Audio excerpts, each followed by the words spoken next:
I remember playing Final Fantasy VII Remake on the PS4 when it came out in 2020, having pretty much no knowledge of the content from its original game, and I still don't know about it to this day, and I loved Remake a lot. I was really bummed out too when I realized that it only covered a third part of the original game.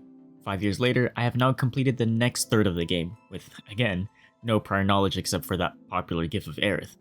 And so, after being close to having 60 hours played on this game, honestly, it was an amazing experience. Without having any knowledge from the original game, I was very content with the story. I know from the first game, it was kinda meh on the pacing of the game, especially when it slowed down at times when it was clearly filler content. The pacing for Rebirth is a lot better.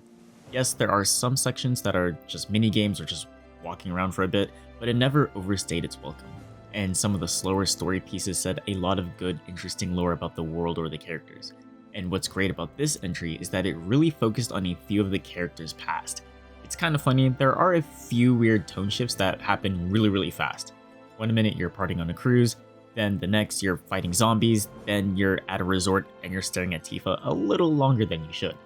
The more I think about it, I actually found these laughably absurd tone shifts. They serve the overall tone of the story in a good way. Yes, we're trying to stop Sephiroth from annihilating the entire world, but we're still going to try to experience the wonders of the world as it's essentially like a vacation trip for almost everyone in the party. And I really like the idea of companions having to help each other before dealing with a bigger catastrophic event. And the individual background stories of each character's past trauma being woven into the overarching story was really good. This is apparent in literally the opening hours of the game. You don't just jump right in right after leaving Midgar, you start playing as young Cloud during the time when he was essentially like an apprentice to Sephiroth, before Sephiroth was evil. And the game really ingrains that into your head and makes you think, how did Sephiroth turn evil? And I have played Crisis Core a while ago, which I kind of forgot half the stuff anyways, but I do recommend playing that game before Rebirth if you can. It's a quick 10-hour game, but I won't blame you if you just want to jump straight into Rebirth after playing Remake. But anyways, this flashback sequence was really enjoyable, and this would persist with other party members at different times. The world for Rebirth is huge. In Remake, during the sections where you could fully explore to do side quests, you basically had to retread areas that you already went through, and these areas were very linear, so it made it really boring. But with Rebirth, they have it to where there are like a total of 7 regions, I believe, and each of the regions are pretty decently sized with a lot of open play space within them. You can think of it like how Pokemon Legend Arceus is. You have to load into these different regions, and once you're in, you have a good amount of area to do side quests such as like Queen's Blood, World Quests, or whatever. And these world quests were actually pretty enjoyable to do. At first, I was a bit skeptical, but I'm glad there's no like Korok seeds or 500 feathers to collect or any of the sort. There are probably like 20 world quests to complete in each region, and the rewards are actually pretty good. They tend to be materials, and some of the materials, especially in the latter half, are pretty insane. There are tons of mini games in this entry, probably the most I've ever seen in a JRPG like this. I think when you think of a somewhat long JRPG like Rebirth, the last thing you want to do is to be playing it like it's Mario Party. But honestly, it was actually enjoyable playing through and experiencing all of these mini games. I won't name all the mini games, as half the fun was trying to recognize what it was trying to replicate, but it was great that it never felt like they were dragging on for too long. Except for maybe a couple, I thought they were all relatively short and sweet, and the minigames really emphasized the fun and whimsical side of the game. Like I said before, at first I thought the tone shifts were a bit weird, but it really juxtaposes the fun and evil tones of the game really well. I didn't expect the combat to change too much from the previous entry, and initially went in thinking that it would be a piece of cake. Now, I didn't really struggle with any fight except for maybe a couple, but I was pleasantly surprised of how much more strategic it is. At least for me, in Remake, I would just spam basic attacks and spam triple slash on Cloud, and only play as Cloud for 95% of the time. With the introduction of synergy abilities, you are encouraged to constantly swap between your party members during a fight to build up charges for your synergy abilities. These synergy abilities require 2 party members with usually a mostly full synergy charge to perform a big attack or buff together. For example, Cloud and Aerith has a synergy attack called Firework Blade, and they would do massive damage together and raise their limit level by 1. You can unlock these different abilities through a revamped skill tree. And also, they really defined each person's role in this entry. Before in Remake, against flying enemies, I would just spam attack and Cloud would just go up to them and slash them.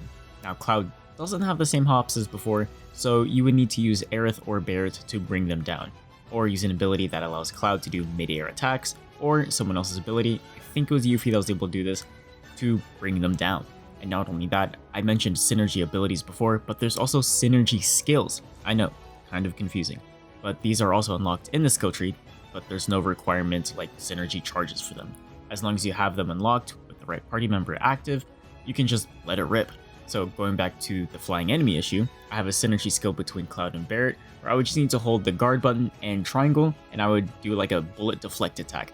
Barret would fire bullets at Cloud, and Cloud would deflect it to the enemy, which grants Cloud more charge to his ATB bar. And then from there, I would just use his Firebolt's blade, and then he just combos them in the air.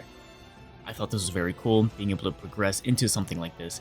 And also just the power level in general for everyone is just increased. Tifa and Yuffie are still pretty strong from the last entry. Cloud got slightly stronger, especially with his Firebolt ability, but Aerith's buffs are actually amazing. Even Barret feels better to play as than he was in Remake. I remember I would hate playing as Barret, but in Rebirth, I would prefer to play as like Yuffie or Cloud, but I would be okay if I was forced to play as Barret, because he's just given more options and tools in combat. I think in general, the transition from Remake to Rebirth, they just added more layers of friction and complexity to the combat, but they allow you to get past these difficulties by raising the ceiling in a really fun and rewarding way. I think it's for sure an improvement over Remake. I really like how the bosses feel more nuanced now. Maybe I just have a warped perception of Remake's bosses because I only remember their hard mode variant, but I really like how cinematic these bosses are. Now, that's not to say these bosses are easy. They add a lot of complexity in the battle system, but they also raise the ceiling of the character's power output, which means these bosses are naturally a lot tougher than you would expect them to be. I love how the music changes in time with the combat too. It gets more intense as the boss starts changing into another phase, and the music ends seamlessly as you conquer the boss in a climatic conclusion. It feels like a page taken out of Final Fantasy XVI in how the intensity through the effects, the difficulty, and the music persists throughout the entire boss fight with each and every single fight. My only complaint is that the skill tree for this entry wasn't that rewarding and just not visually interesting. They moved away from what they did in Remake, where the perks were from the weapons. They now just have an individual skill tree for each character that isn't dependent on anything other than party level. Usually gain party XP from doing side quests mostly, and when you level up your party level, each character has more things to unlock on their tree. Visually, I think it was kind of a hassle trying to see what things were good. It felt very restrictive what you can learn, and for me, I only saw the synergy abilities to be good, and not so much the other like small perks that increase things like plus 5% basic attack damage because, I don't know, it's only 5%. I do think that this was the right move to do to separate the skill tree from the weapon, but I think they could have made progressing through the tree a bit more generous and just make it look cooler. I think it looks very bland and boring in my opinion.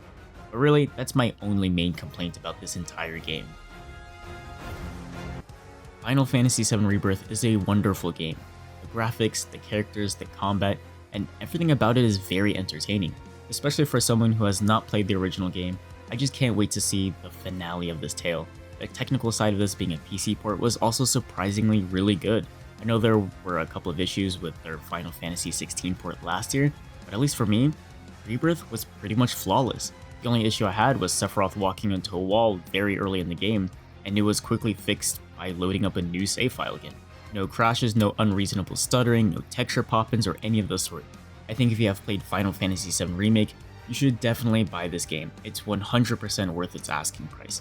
If you haven't played Remake, you should probably play that first if you're interested in the series, as Rebirth is a direct sequel to it. And I was replaying some chapters of Remake the other month. It still holds up pretty well in this day and age. And all I need is Astrobot to be ported onto PC, because I need to see how a game like Astrobot can beat Metaphor, Wukong, and now Rebirth for Game of the Year. Thank you for watching. Make sure to like and subscribe to this video if you enjoyed this video. Comment down below if you enjoyed Final Fantasy VII Rebirth or not. Hope you guys have a great rest of your day.